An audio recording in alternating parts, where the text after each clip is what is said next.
one way to quiet a room down is to have the funeral directors walk in. So before we formally start our memorial service, we're real privileged that Josh Merrill is going to run a slideshow entitled First Christmas in Heaven.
Anytime a large group of people gather together, there's always a gentle reminder that those of you that do have your cell phone with you, that you could silence them. Everybody at the Berger Funeral Home welcomes you here today. This is our 28th year that we've had a holiday memorial service. 2 o'clock, December 2nd. 2017.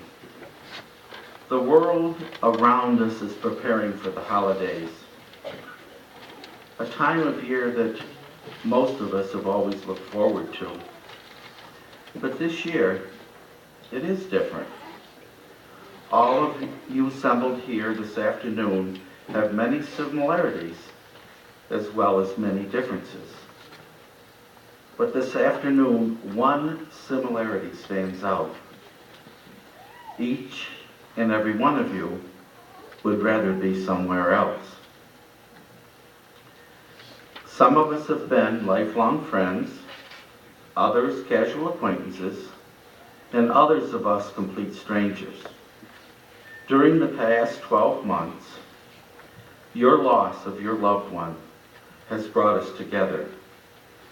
Today, all of us at the Berger Funeral Home have invited you here to reflect on the relationship we established during the year, to further instill the memory of your loved one, and hopefully to give each and every one of you courage and strength to leave here today and make this first Christmas without your family member a special time, a time of new hope for you and yours.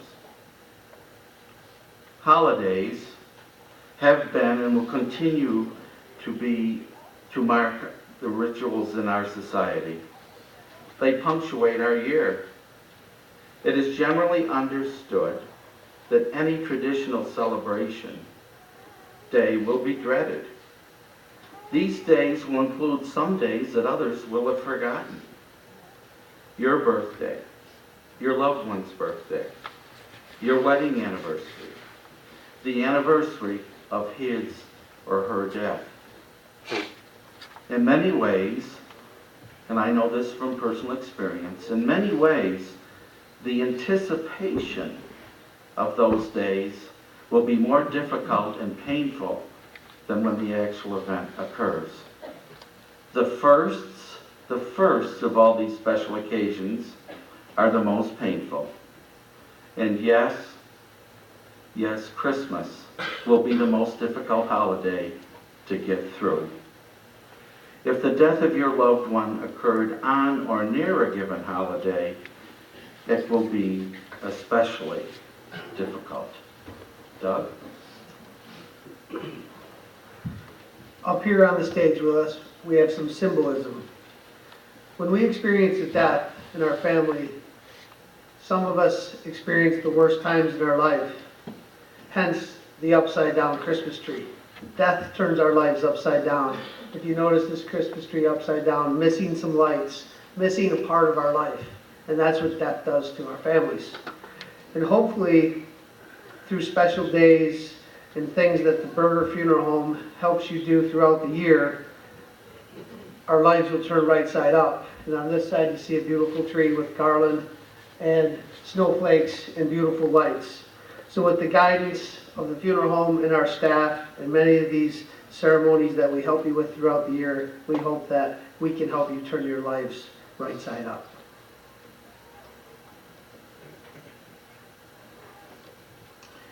After the service this afternoon, we're real privileged this afternoon to have a special guest that is going to perform a solo for us. Laurie? The solo is called Precious Moments.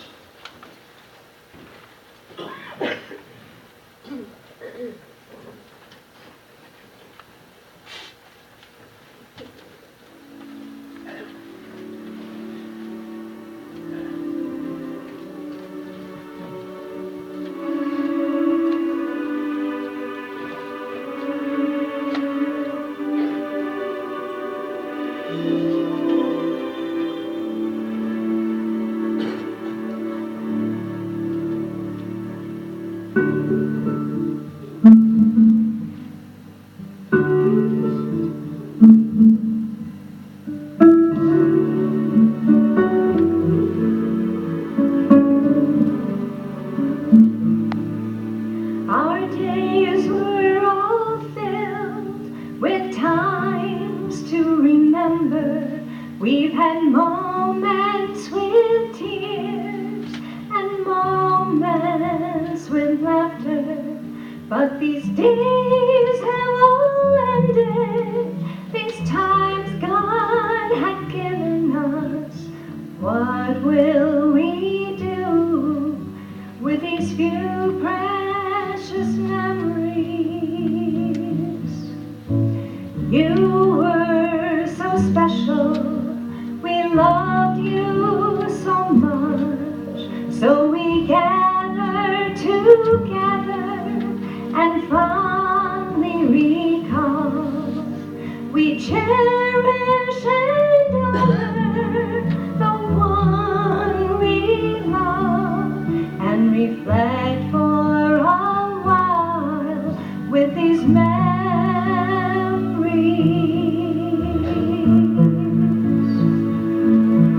And these were such precious memories when you were present. The best times we ever spent, our families devoted to these precious moments with you.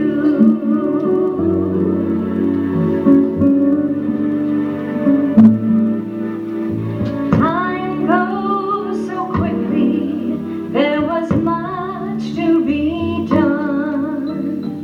It seems so hard to carry on, but it's always this way.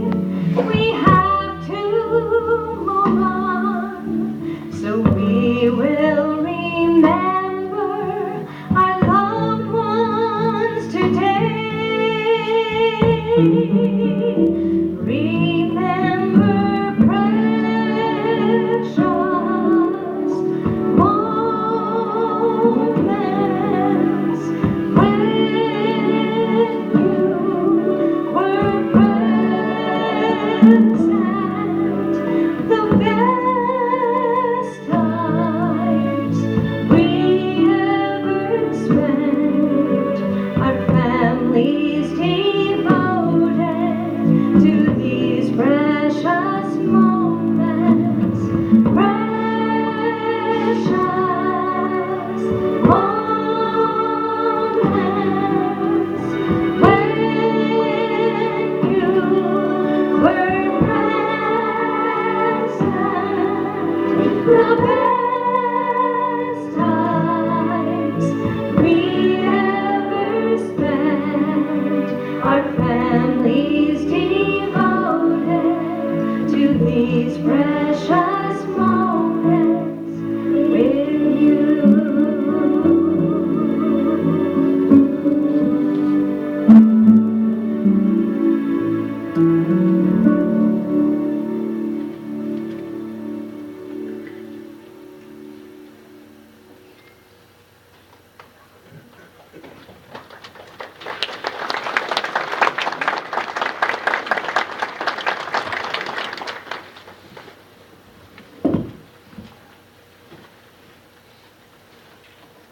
After the service this afternoon, we want each family to take home a little booklet. It's entitled Grief in the Holidays. Within its pages, you will find suggestions for you and your family to do something special in memory of your loved one. Some of the suggestions might be to buy a living Christmas tree. Perhaps you might bring it inside and decorate it, or leave it out on your front porch. And then in the springtime, plant it in memory of your respective family member. Maybe you can have the grandchildren or design a special memorial candle that can adorn your Christmas dinner table. And in the age of scrapbooking, perhaps it could become a lifelong or a week-long project to put together a scrapbook or gather more pictures and put them in a special album. Most importantly, as difficult as it might be, make sure that you as a family do continue to tell the stories. Because Christmas without your loved one is a special time for you. Lights. The holidays are a time of lights, yet the holidays may also be the darkest days for people that are grieving.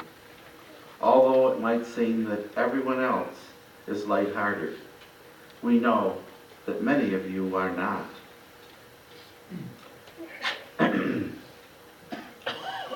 Grieving the death of someone that you loved, but many other losses as well, including the loss of hope. Let us find special lights in the memorial candle lighting ceremony, which is soon to follow. Snowflakes. Like the snowflakes of which we are told no two are alike, we as individual beings are unique, and our loved one was unique. And each of our grieving experience is different and unique also. For remember, as a child, you were told that if you caught snowflakes in your hand, you could see that none were alike before they melted? In terms of eternity, each of our lives and the lives of your loved one were very brief. So like snowflakes, so quick to form, then fall, only to melt and pass our minds as quickly as they came. After each family lights your respective memorial candle, please come forward and you will be given a memorial snowflake designated in honor and in memory of your loved one. Afterglow. After all the candles have been extinguished, we are asking each of you this afternoon to take a moment to silently reflect on your loved one's life and how it did and will continue to light up your life as you leave this place today.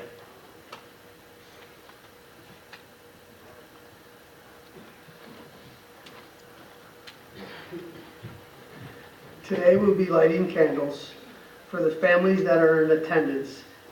However, every family that we've served throughout this whole year are listed in the programs that you have in front of you. I'll have our staff take our positions, please. A litany of commemoration. We recall those who have been the very light of our lives to us, those whom we shall never forget. We come together today to remember those who have touched our lives in such a way that we will never be the same. We are changed by having known them. We shall always be indebted for what they have given us and thankful for what they have shown us, and grateful for the ways in which they have blessed our lives. Let us remember those who have been the light of our lives to us, memorializing our relationships in a ceremony of candlelight and love. The first candle is lit in memory of those who have handed us the gift of life itself. We honor those who gave us birth and nurtured us, those who have endowed us with heritage and raised us, and those who offered us love and cherished us.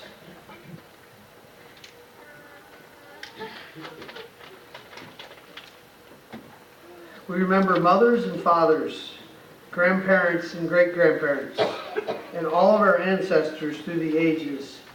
We remember also those who were as mother or father to us, loving us by choice rather than by chance.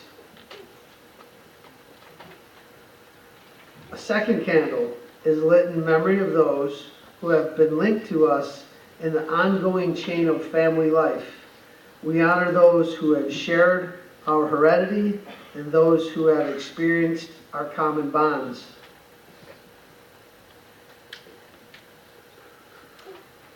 We remember sisters and brothers, aunts and uncles, relatives near and distant throughout time. A third candle is lit in memory of those to whom we ourselves have passed on the precious gift of life, we hold dear to our hearts those we have held dear in our arms and in our dreams.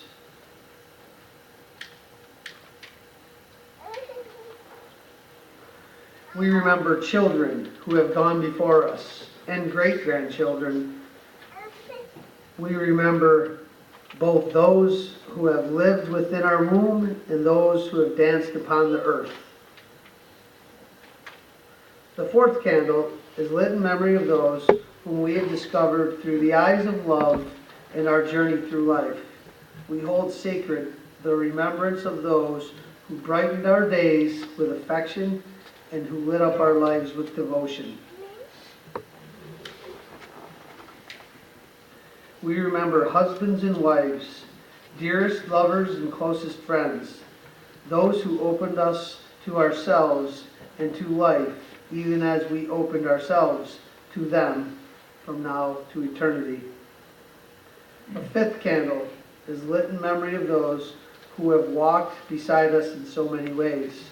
We remember ones who worked with us and played with us, ones who have made our time on earth more enjoyable and our experience in this world more memorable. We remember friends and associates, those who neighbored us and lifted us and expanded our horizons.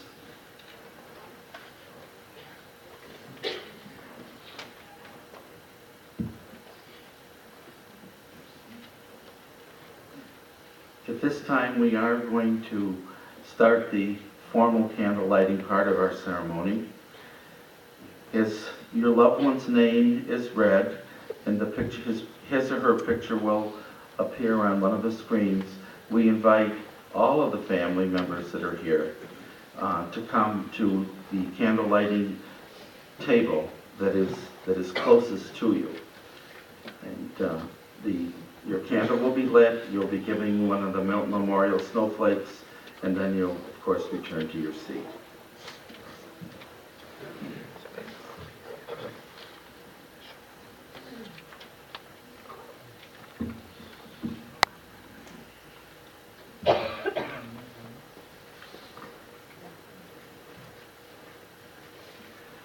In loving memory of William Sadowasser. William passed away November 28, 1950.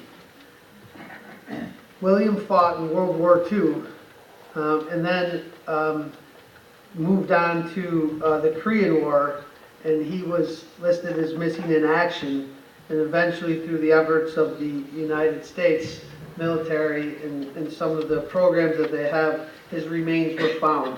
And he was brought back to the U.S. in September of this year after being missing for 67 years. He received military honors here at the airport, and then his remains were taken in his casket to Pennsylvania and buried in the family grave there in Pennsylvania.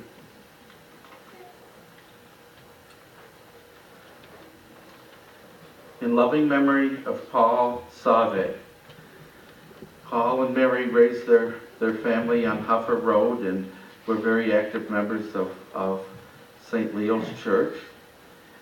Paul had a very strong work ethic and enjoyed camping with his family. In loving memory of Paul Save.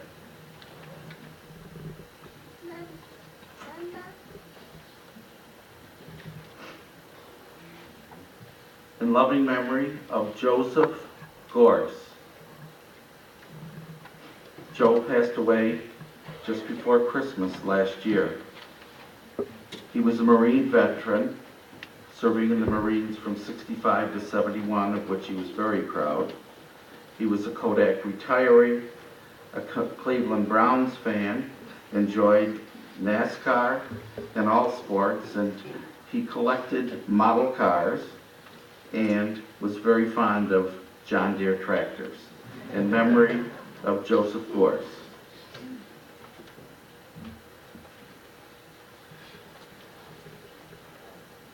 In loving memory of Barbara Farisi.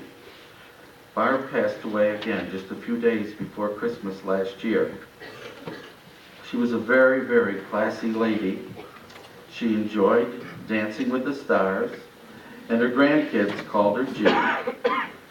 She loved to make Christmas cookies, zucchini bread, and her favorite color was purple, in loving memory of Barbara. In loving memory of Andreas Andy Schwank. He passed away also just a short time before Christmas last year. He enjoyed winemaking, and in fact his son has a winery over in Kendall. He also was a camper in their fifth wheel. Loved trips to Germany, where he and his wife would attend Oktoberfest. And he was a truck driver at Kodak before his retirement.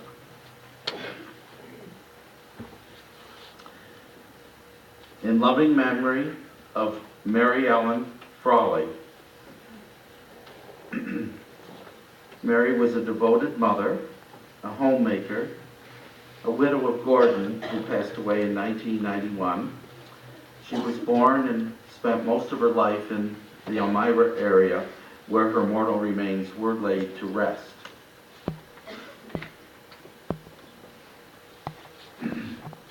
In loving memory of Frances Cosman Justice. Fran lived 103 years, and she had all of her mental capacities right up until the end. Her father owned a jewelry store here in Hilton, right about where that space is between the Arlington and the old post office building. She was an administrative assistant for a long time for a financial planner in Rochester.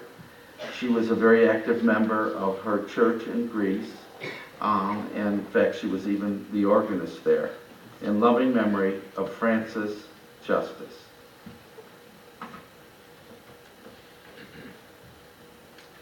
In loving memory of Ruth Wagner. Ruth passed away December 25th, 2016. She was an office manager at United Auto Workers, a mother of two. She really enjoyed antiques, the Democratic Party. I don't know about politics these days, but, and also cooking and canning. In loving memory of Ruth Wagner.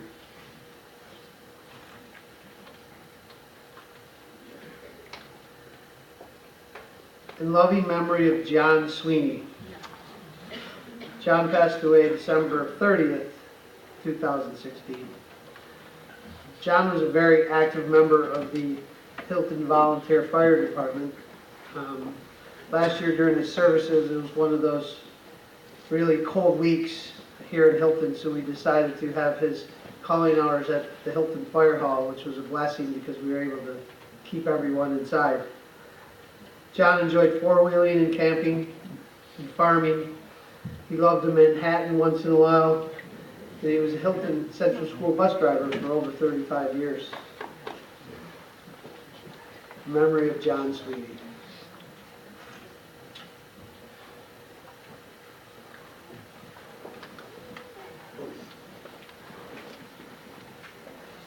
In loving memory of Daniel Frisbee. Dan passed away on January 5th of this year. He retired from the Greece Central School, where he worked for 37 years in facility operations. And suddenly passed away just several days after his retirement. He was a devoted hunter, especially pheasant hunting, if you could find any pheasants anymore, and he enjoyed fishing. He also was very mechanically inclined and worked on cars and snowmobile repair. And his favorite four-legged companion was his beagle Molly.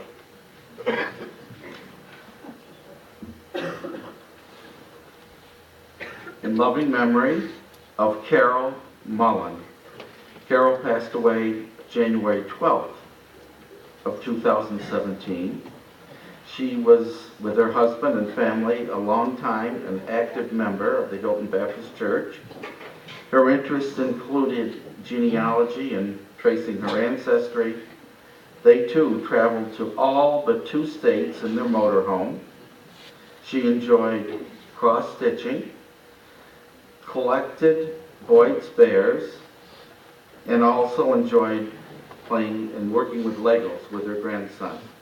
In loving memory of Carol Mullen.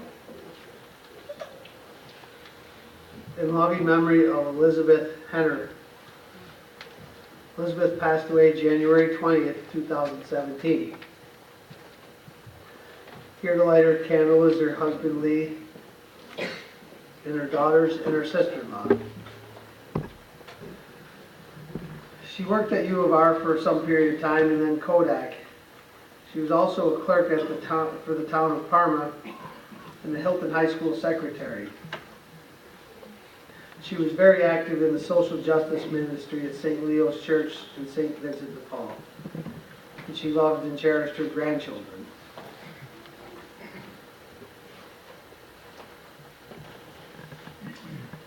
In loving memory of Avis Ainsworth. Avis was a very popular lady amongst Brockport school teachers, of which my wife was one. She had a special daycare that she conducted in her home, and many times her little folks were children of teachers there. She was a devoted homemaker and a very loving mother to her family and grandchildren. In loving memory of Avis Ainsworth.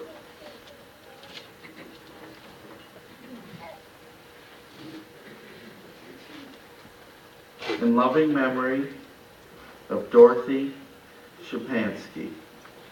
Dorothy passed away January of this year.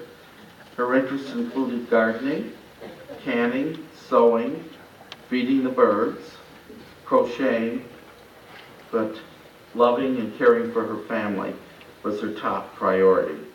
In loving memory of Dorothy Shapansky.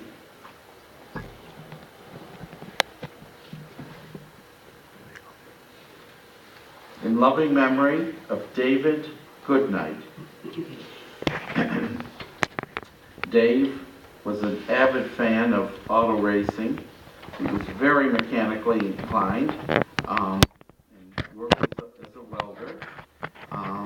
His one daughter is very involved with a girls' basketball team, and he was her best fan. He enjoyed the History Channel, and he retired from Kodak in 1991.